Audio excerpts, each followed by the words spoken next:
Seja bem-vindo à aula mestre da Escola Bíblica Dominical do Teologia 24 Horas. Hoje a gente vai mergulhar fundo em um tema que, olha, vamos ser sinceros, mexe com todo mundo. Com certeza. A capacidade de ter bom ânimo quando a vida parece que está desmoronando. Nossa análise é sobre a lição 8 da revista Betel Dominical que o Teologia 24 Horas nos enviou. O título é Os Discípulos de Cristo e o Bom Ânimo. E a mentoria teológica é do pastor Francisco Miranda. E a nossa missão aqui é bem clara, né? É ir além da superfície. O que a Bíblia realmente quer dizer com bom ânimo. É só um pense positivo religioso? Boa pergunta. O ponto de partida é uma das frases eu acho, mais impactantes de Jesus, lá em João 16:33. Tenho-vos dito isto, para que em mim tenhais paz. No mundo tereis aflições, mas tende bom ânimo, eu venci o mundo. Uau! Ok, vamos desempacotar isso. Porque, assim, à primeira vista, parece uma contradição. Jesus garante que teremos aflições. E na mesma frase, nos dá uma ordem. Tende bom ânimo. Como é que essas duas coisas coexistem? Então, essa tensão é o coração de tudo. E a beleza, como muitas vezes acontece na Bíblia, está nas palavras originais. No grego, né? Exatamente.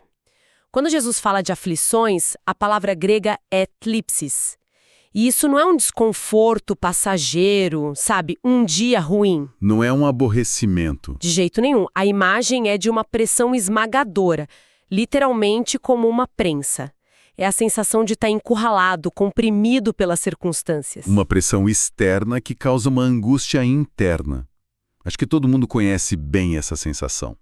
E é justamente nesse cenário de esmagamento que vem a ordem. Exatamente. A ordem tem de bom ânimo é a palavra tarsete. E aqui está o ponto que muda tudo. Não é uma sugestão, tipo, tente se sentir melhor. Não é um conselho. É um imperativo. É quase uma ordem militar. Tomem coragem, ânimo.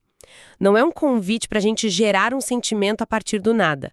É um chamado para uma ação baseada num fato. E o fato é a última parte da frase. A última parte. Eu venci o mundo. Precisamente. Essa é a base da ordem. A palavra para venci é nenikeka.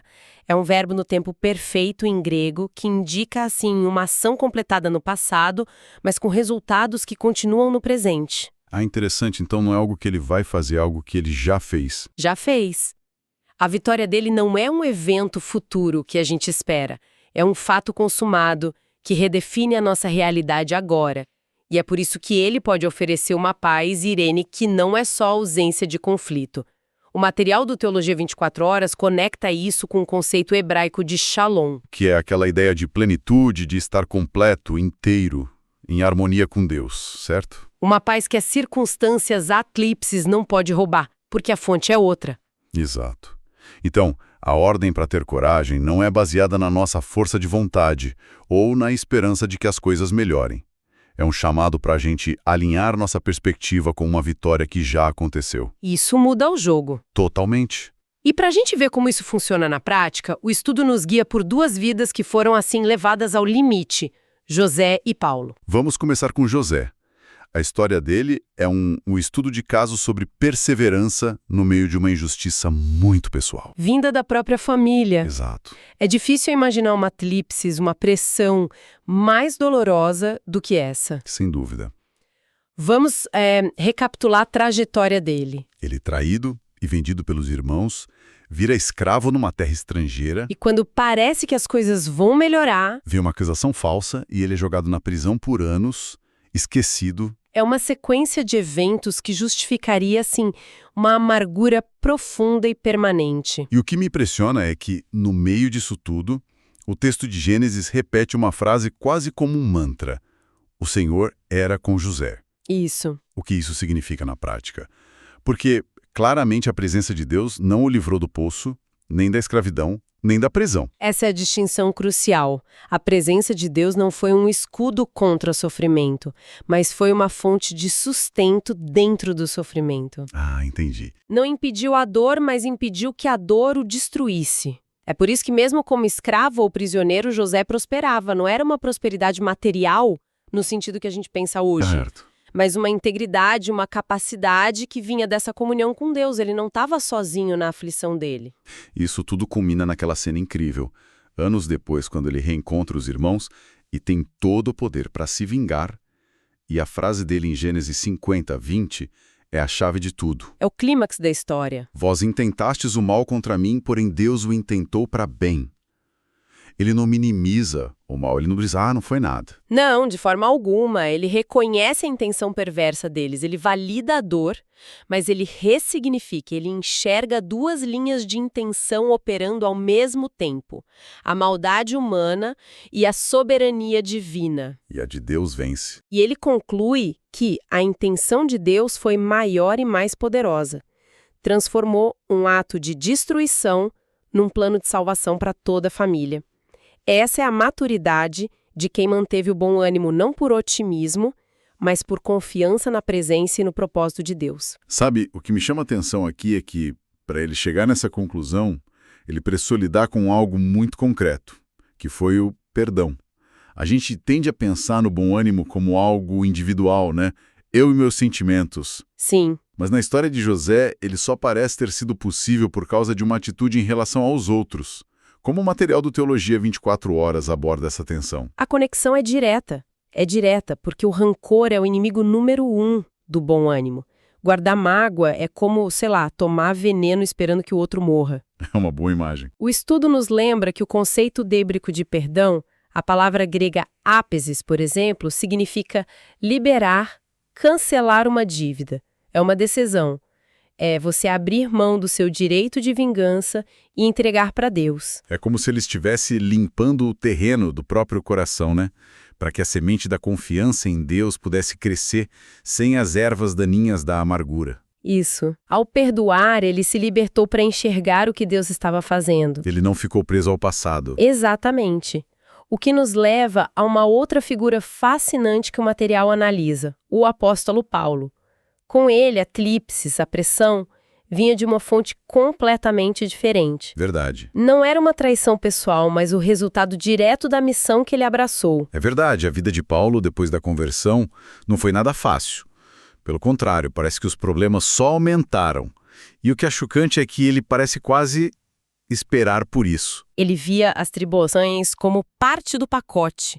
Para Paulo, elas eram quase uma confirmação de que ele estava no caminho certo, sabe? Invadindo o território do inimigo. Faz sentido. A famosa lista de sofrimentos dele em 2 Coríntios 11 é assustadora.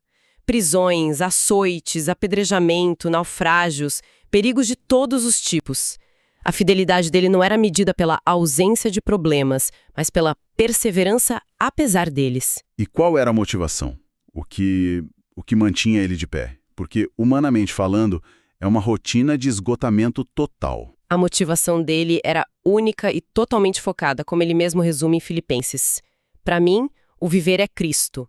Ele tinha uma perspectiva que transcendia o sofrimento momentâneo. Aquele conceito do tesouro em vasos de barro. Exatamente. Ele entendia que a fraqueza humana, o vaso frágil, rachado, era o palco perfeito para o poder de Deus brilhar. Por isso ele podia dizer que, enquanto o homem exterior, o corpo, se desgasta, o homem interior se renova dia a dia. O foco dele estava na glória eterna, não no conforto presente. E o material do Teologia 24 Horas faz questão de frisar que esse bom ânimo de Paulo não era nem um pouco passivo. Ele não ficou sentado esperando a glória eterna chegar. De forma alguma. A fé bíblica, a pistis, não é passividade. É uma confiança que age. Paulo usava uma palavra forte para descrever o trabalho dele. Copial, que significa labutar até a exaustão. Qual? Ele se entregava completamente. E a gente vê essa coragem em ação em 2 momentos incríveis que o estudo destaca. Primeiro, em Atos 23. Ele está preso, provavelmente desanimado, e o próprio Senhor aparece para ele à noite e diz: tem ânimo. Ele recebe a mesma ordem que Jesus deu aos discípulos. Ele recebe o comando para reabastecer a coragem. E o mais impressionante é o que acontece depois, em Atos 27. Ele está no navio, no meio de uma tempestade brutal. O texto diz que a tripulação já tinha perdido toda a esperança de se salvar. Desespero total. Total. E é nesse cenário que Paulo, o prisioneiro, se levanta e diz à tripulação: tem de bom ânimo. Ele, que recebeu a ordem, agora transmite. Que incrível. A coragem dele vinda da promessa de Deus se torna uma fonte de coragem para todos ao redor. Ele é o ponto de estabilidade no meio do caos. Isso é muito forte. A gente vê em José uma resistência interna e em Paulo uma coragem que contagia. Então, a pergunta que fica é, se o bom ânimo é essa coragem baseada na vitória de Cristo, como a gente abastece o tanque no dia a dia? O material que recebemos do Teologia 24 Horas aponta para fontes bem práticas, quase como pilares que sustentam essa estrutura. Sim, e são pilares que a gente precisa construir antes que a tempestade chegue, né? O primeiro, e o mais fundamental, é Cristo como alicerce de tudo.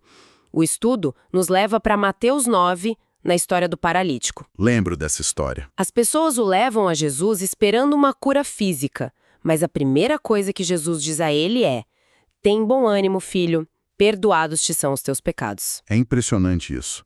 Antes de resolver o problema visível, a paralisia, ele vai direto na raiz do problema humano, que é a separação de Deus. Exatamente. Jesus mostra que a fonte primária do desânimo profundo, da falta de shalom, é essa separação.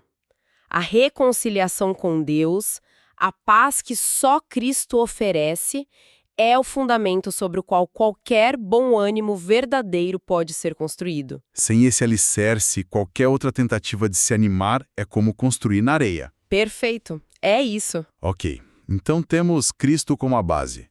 Qual seria o segundo pilar? O segundo pilar é a palavra de Deus, que o material descreve de uma forma brilhante. O oxigênio da fé. A palavra é theopneustos, soprada por Deus. É viva. É viva. O salmista diz no Salmo 119, a tua palavra me vivificou. O estudo ressalta a importância de meditar nela. E a palavra hebraica para meditar, hagá, tem a ideia de ruminar. Como um boi rumina a comida, passando e repassando por ela para extrair todos os nutrientes. Não é uma leitura rápida de passar os olhos. Tudo isso com a verdade da palavra. Essa ruminação renova nossa mente e realinha nossa perspectiva com a realidade da vitória de Cristo. Certo. Cristo como a base, a palavra como o alimento constante. Qual seria o terceiro pilar para sustentar essa fortaleza interior? O terceiro é entender o Senhor como um refúgio seguro. Provérbios 18:10 usa uma imagem muito poderosa.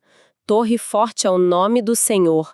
Para ela corre o justo e está em alto refúgio. Torre forte. A palavra hebraica para torre forte é migdal.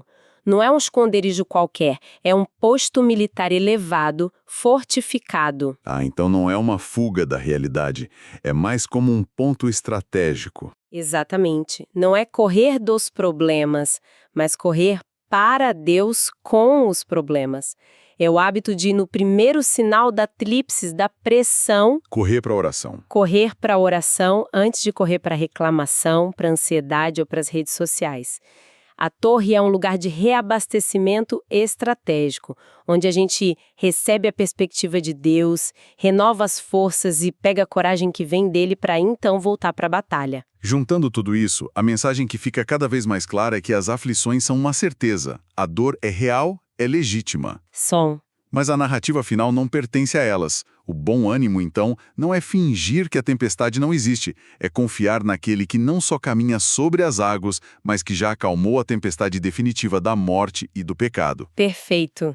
E na nossa cultura, que é tão marcada pela ansiedade, pelo esgotamento, pela busca de soluções instantâneas, a aplicação disso é urgente. Muito. É um convite para um treinamento diário do coração. É aprender a cultivar esses hábitos, correr para a torre, ruminar palavra, se firmar no fundamento que é Cristo, para que, quando a pressão vier, a nossa reação instintiva seja a confiança e não o desespero. É uma prática. É a prática de saber que, mesmo quando o corpo cansa e a mente se esgota, como Paulo disse, o homem interior se renova de dia em dia. Essa renovação não é mágica, ela é nutrida nessas fontes. E isso nos deixa com uma reflexão final. O material do Teologia 24 Horas deixa muito claro que não somos chamados para fingir uma força que não temos, nem para colocar uma máscara de felicidade. Não mesmo. Somos chamados a depender da força que vem da vitória de Cristo. Então a pergunta que fica para você refletir é: se a sua coragem hoje não dependesse em nada das suas circunstâncias, mas unicamente da vitória que Cristo já conquistou, que única e pequena atitude de obediência você tomaria que antes parecia impossível? Esperamos que esta análise aprofundada tenha sido útil para você. Comente como esta aula mestre facilitou a preparação de sua aula para o próximo domingo. E se você quiser se aprofundar neste ou em outros temas teológicos, acesse gratuitamente o teologia24horas.com.br ou baixe o nosso aplicativo. Basta pesquisar por Teologia 24 Horas na loja de aplicativos do seu celular, Android ou iOS, e aproveite as versões desta aula mestre em texto, áudio, vídeo, slides e infográficos. Teologia 24 Horas, um jeito inteligente de ensinar e aprender.